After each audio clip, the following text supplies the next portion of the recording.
Ano yung tinatanim mo? Talong, eggplant. Yan. Oo. Maganda kasi ang eggplant itanim, talong, dahil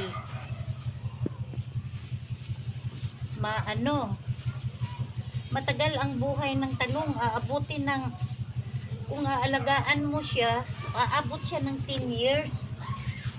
Basta Lagyan mo lang ng abono. tinitrim mo lang.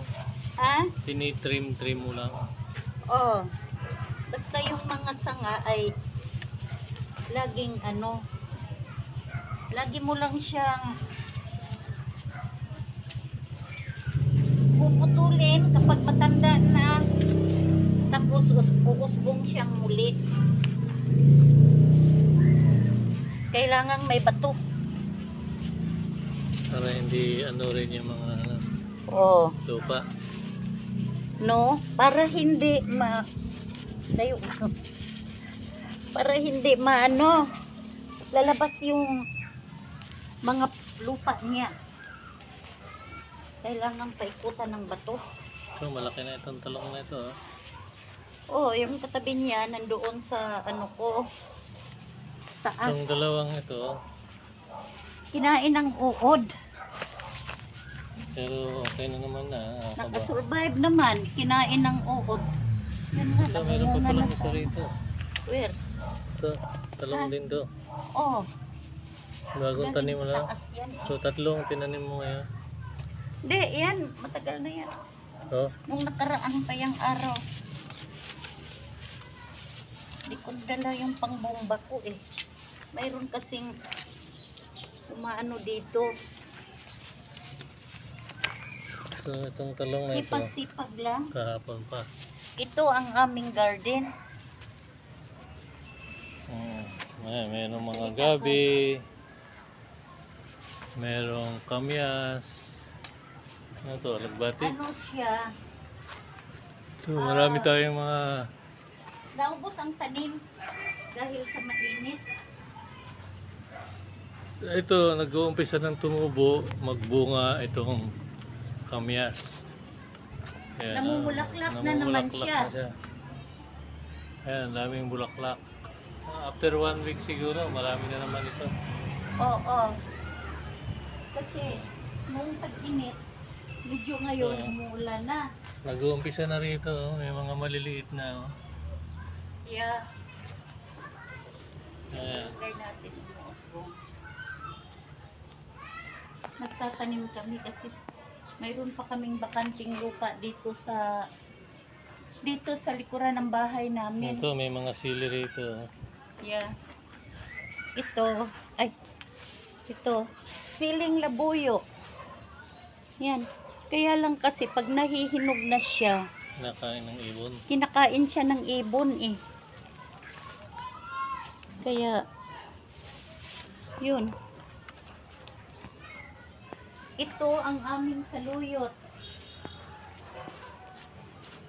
Kinugulayan ko to. Saluyot. Hello, number G. Nangje! Ito ang puno ng saluyot ko. Oh. Ang taas-taas na. Yan. Taba. Mataba siya, oh. Ang taas-taas na, Nangje. Magluto tayo nito. Kapag dumating ka. Kasi alam mo naman, favorite natin yung ito naman ang aming daming malunggay. ito naman ang aming malunggayan. Yan, ang malunggayan namin. Tanim namin to. Yan. Taba, masarap lutuin ang malunggay na dahon. Pag bata pa siya, masarap lulutuin dahil hindi siya mapait. Kaya lagi ko siyang pinuputol. Kagaya nito, pinuputol ko mga bagong sibol ito. Yan. Kasi pag alisin yung mga matanda na dahil yan hindi na makakain. Mapait na siya. At dito naman, ito yung aking mga gabi. Ang sarap i-Bicol Express yan. Panglaing. Bicol Express. Bicol Express. Yan, medyo kukunti na nga lang siya dahil namatay siya sa init.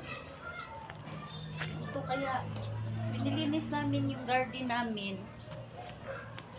Nilinis namin yung garden namin dahil tag-init na naman.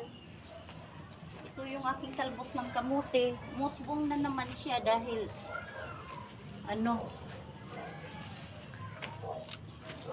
dahil medyo umuulan-ulan na. Umpisa nang mag-uulan. Nag-uumpisa na naman siyang mag-uulan-ulan. Masarap magtanim. Oh, ito pala, mayroon palang maliit. May isa pang maliit. Itanim ko na lang. Ilayo mo para hindi magkadikit-dikit pagka tumubo. Mahirap Ano problem naman siya, basta mga dalawa lang sila, ganun. Walang problema. Pagtatabihin mo? Mm. Bakit? Okay lang yan. Mag-aagawa ng ano yan? Pwede na rin yan. Ang dami ko pang seedlings doon. Palakihin mo muna. Oo, kasi Punuin natin ang talong ito. Paikutan natin ang talong. oo, Masarap ang talong eh. ikot ang talong. Masarap Dati ang- puno ito ng talong dito. Yan, Araw-araw makakuha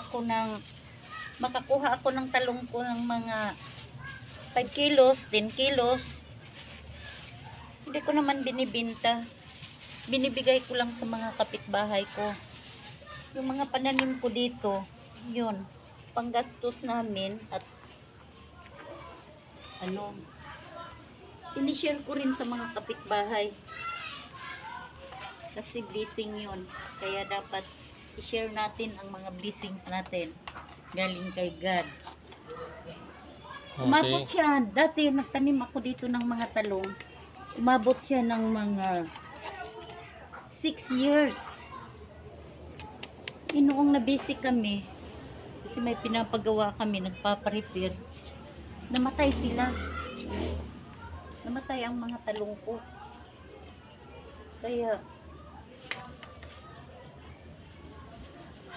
ito nga, bagong tanim ko to. Ang problema lang, hindi namin naalagaan. Kaya pinagpuputol ko dahil kinakain ng kinakain ng Saka nagpapausok kami. kinakain ng uod ang mga dahon. Kaya ganyan ang nangyayari. Ito siya ang ang hahaba na. Ginugulay ko yung mga dahon niya, pati yung stick niya. Ito, binabalatan ko yan.